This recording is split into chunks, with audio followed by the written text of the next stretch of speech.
if you're in your 30s and 40s, we have body image issues because we were told this photo was the worst a woman could look. This happened back in 2009. This is Jessica Simpson and the mom jeans fiasco of 2009. And if you don't remember, Jessica Simpson had the audacity not to look like Daisy Duke anymore and to be wearing a pair of mom jeans at a festival where she performed. She was consequently completely dragged and roasted in the press for, I'm going to say, maybe a month or 2 months after. She was called fat. She was called ugly. Headlines said things like, Jess puffs up. Now, I made a video about exactly this and I posted it on my TikTok, and there were two main types of comments, interestingly. One was that people said something along the lines of, my memory of this photo was that she was absolutely massive, and seeing it again blew my mind because no, she wasn't. And the other type was, I remember this. It made me feel horrible about myself. She looked amazing, and I can't believe these tabloids made such a big deal about it. So those are the two main types of comments that I got. And then a third sort of subtype of comment was, oh my gosh, do you remember such and such a show? And the shows mentioned were like Ally McBeal, Friends, The Simple Life, all shows featuring ultra thin women, which was 100% the ideal. Nobody was allowed to deviate from it back then.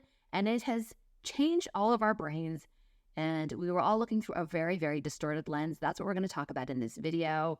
Thanks for watching and joining me here. Let's get on with it. I'm Helen. I'm a writer. I would love for you to subscribe to my newsletter. It's called helenavery.substack.com. I will be talking about this subject and others and other random things as well. I know that not everybody wants to jump from a video to going over to signing up for like a newsletter, but if you would do that, I think you're going to like it. It's completely free, and it helps to support me as well. So even today, as I sit down to film this in the summer of 2023, Jessica Simpson is in the news once again, big time. And that was another type of comment I was kind of getting on TikTok, although I try not to respond to those too much, which was that she's looking very, very thin now, apparently. I'm not going to put up photos of her because I do not want to perpetuate this particular train of thought about her possibly being on Ozempic. I mean, if you want to search that out, go ahead and seek that out yourself. But listen, Jessica Simpson cannot win, no matter what body size she is in. If she looks any way different than she did when she played Daisy Duke in the Dukes of Hazzard, which, by the way, now is an entire generation ago.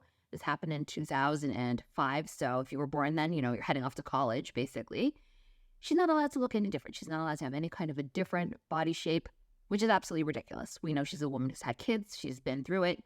And she's written about this extensively, actually, in her book, her recent memoir called Open Book. But I'm telling you, if you didn't live through this, you don't remember it. This photo was like everywhere. You couldn't not see this photo of her. And it was so unfair because objectively now, looking back with our 2023 lens, she looks fantastic. The outfit looks cute. You know, her hair looks great. Her makeup looks great. There are no flaws. This is a flawless photo. But back then, oof, she took it. She was absolutely dragged. I would be remiss if I didn't also talk about Jessica Simpson's high-waisted jeans in these images and also bones, oddly enough. So let's talk about that. Try and remember back to the year 2009. It was all about the low-rise jean. We had brands like True Religion and Seven for All Mankind and Citizens of Humanity, and the look was very, very low. The look was like basically on your hip bones or below your hip bones. But what's more, the prevailing aesthetic was your bones had to be visible. Be it your jutting hip bones, they were supposed to stick out. Your collarbones should have been visible. These bones in here should have been visible. Your ribs should have been visible. That was the look. I'm not going to put up any photos of what we looked like. Not me, but I'm not going to put up any photos of what women who are extremely thin look like back then and that prevailing aesthetic because I just don't want to perpetuate it. But I think that you're getting the mental picture, and you probably remember this very clearly if you were around back then. So I call this era the visible bones era. The lens was that you had to have visible bones. If you were like a Hollywood star, anybody in the public eye had to be so thin that your bones had to be visible throughout your body. I'm talking extremely, extremely thin. Like you're frozen at around the age 11. That's how I would describe it. Because let's face it, most of us who menstruate have a little bit more body fat, as we are supposed to have. And, you know, every single bone in our body is generally not visible. That's normal. If you couldn't see your bones, and I would argue you can't see Jessica Simpson's bones in this photo, basically you were fat. That was the lens that we were looking through. And if you're ultra skinny, I'm not trying to trigger you or criticize you in any way. I'm just talking about the prevailing lens we were looking through things at the time, which was extremely distorted in favor of being extremely thin, which is not possible for most of the population, to be completely honest. I mean, if you're extremely thin naturally, you're probably a bit of an outlier. And there's nothing wrong with that. Bodies come in a huge spectrum of shapes, which is something we did not acknowledge back then. I mean, you've heard of cookie cutter houses. The cookie cutter body was the thing back then. You know, no bum. Maybe you'd have a pair of like fake boobs on a very, very thin body. That was about it. That was about as diverse body shapes got. Now, lest you doubt me or think I'm exaggerating, I would like to point out that 10 years before this photo, which happened in 2009, in the late 90s, one of the ways that they marketed the show Friends was, and I'm not making this up, and trigger warning, was cute anorexic chicks. Some marketing genius decided to put this up on a billboard, if you can imagine this. So this was how they were marketing this show, anorexia. So common was this aesthetic. Okay, so that is extremely disturbing, but let's move on now to the high-waisted jeans. So we're living in the low-rise era, and Jessica Simpson shows up to this festival, at least how I recall this, in these high-waisted jeans, which we had not seen before. This was not an aesthetic. This was not a look that we had seen since, I'm going to say, the 1970s.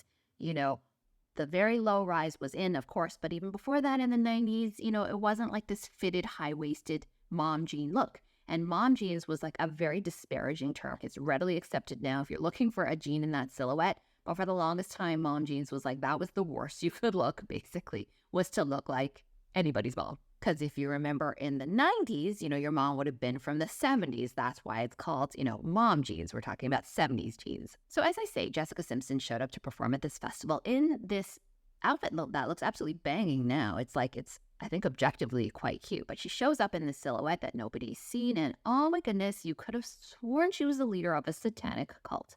They went after her in the press. It was like, mom jeans this, and Jess puffs up, and just the cruelest things you can imagine. She actually, I think, had an entire chapter devoted to this in her memoir, which I listened to in an audiobook format, so I can't exactly remember, but ridiculous, right? So, you know, we owe Jessica Simpson an enormous debt of gratitude for the body positivity movement, because despite this, you know, she still went on with her life. She did not decide to completely retract from the public eye. She has many photos of her taken at many different body sizes and shapes and through her pregnancy, and she has talked openly about it. I do recall listening to her in an interview say that she has been every single body size out there, and so that's probably part of the reason that her brand, her clothing brand, is so successful. But she also normalized this high-waisted silhouette for us because nobody had seen this before, and it took time to get used to this. And so in 2023, that's why we can look at this photo and go, gosh, she looks actually really good. She didn't at the time. She decided to do something daring. She got roasted for it, but eventually it was us that came around. It was us that now looks at this photo thinking, gosh, were we ever terrible to her? She actually looks so cute. So again, we owe her like 2 times over, once for the body positivity and a second time for normalizing these higher waist jeans that are frankly much more comfortable than low rise jeans. If you remember those, they would always be bisecting you at the absolute worst possible place, and you'd have like love handles. Even if you didn't really have love handles, somehow they would enhance them. It was not a great look for like 98% of the population. And yet the visible bones era messed all of us up, I think, in ways that I'm still trying to come back from. It has been very hard to sort of change the lens that I see myself, and to some degree, I guess, other people, but mostly myself through. You know, it was this extreme thinness lens, and it really distorted us, I think, for the rest of our lives. Many of us are still working through this. Everybody then was ultra skinny. If you think about Paris Hilton and Nicole Richie and The Simple Life, and again, I'm not going to put up photos of them, so you're just going to have to look this up if this interests you, if you want to look back. Calista Flockhart of Ally McBeal, or, you know, once in a while, things would go in the other direction, like Renee Zellweger put on she didn't put on that much weight. She put on a little bit of weight to play Bridget Jones in Bridget Jones's Diary, and every media outlet was like, what was it like to be fat and like not sexy anymore? That was basically the tenor of every single interview that she did. Nobody said that she looked good that way. They just were like surprised that she would make herself look so ugly and fat by putting on that weight. And yet now looking back at those, you know, images, they look totally normal. They look totally, totally normal. It's just hard to imagine that culture was so bad back then, but it was. So while I grew up in the 90s and I came of age in the aughties, I will say there are a lot of great parts. I'm very nostalgic for some parts of 90s culture. You know, I was in high school when grunge became a huge thing, and that was great. Grunge music I still love. What was not so great was like heroin chic, you know, the whole normalizing of the supermodel body. You know, then you had Kate Moss, who was even smaller than the other supermodels. It was a rough time to be a teenager, and I think that if you're watching this, you probably can relate. I mean, we all pretty much wanted to be skinnier. We all wanted every bone that we had in our body to be visible through our clothes. We wanted to look like Ally McBeal. We did not want to look, like Renee Zellweger and Bridget Jones's Diary. And we all expected Jessica Simpson to basically stay frozen in time as Daisy Duke, which is honestly the worst. Things were bad. I know I mentioned my newsletter earlier. I have an article already up you might be interested in called Things I Wish I Knew About Weight Loss 5 years ago. Go ahead and check that out. That's about a bit of my own journey with intuitive eating. And also, I'm going to put up a video in case you want to see some other stuff I've done on TikTok. I'm going to link up a video here about this other actual fashion history video that went viral for me in case you're interested. Thanks for watching, and we'll see you next time.